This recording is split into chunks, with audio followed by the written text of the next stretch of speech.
From there, you could get the whiff of Dagga. Normally, it's something I just became used to, actually. I never thought I'd be a drug addict. When I was in school, there was actually a guy in my class that used to sell it to us. The media portrays Dagga as something which is good, as something which is cool.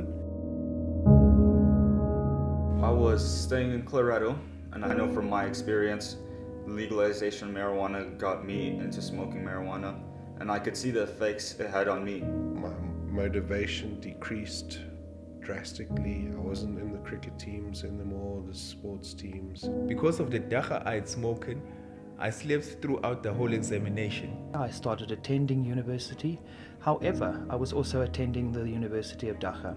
And at that stage, I thought I had it under control. It went from one form of smoking one small joint by myself to having parties, to extended parties, to week-long parties. And this unfortunately led to a huge deterioration of my marks at university. Because one is make you feel like you need too many, and too many becomes too little. I was in a room where we were smoking Dagga, and some other guys we were with, they were smoking heroin. And it happened I didn't have Dagga with me at the time, and I thought I can smoke heroin to replace the Dagga. And it only took me one joint of heroin to be hooked for the next 5 years of my life. You cut out the middleman who supplies the Dagga, and you just go to the source, the direct source. So meeting the direct source, the source actually needed girls who was gonna work in his private house. I was under the impression that I was just gonna be doing a massage. Really, I started becoming confused about who I was.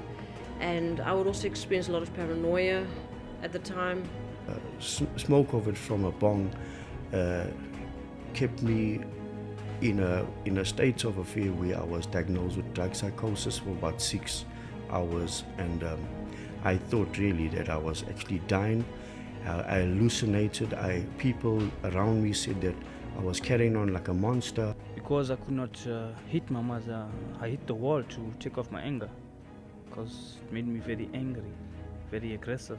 I had to smoke so I could calm my head down. Still using high amounts at that stage of Dagga, it made me volatile, it made my mood swings bad, it made my temper very, very uncontrollable.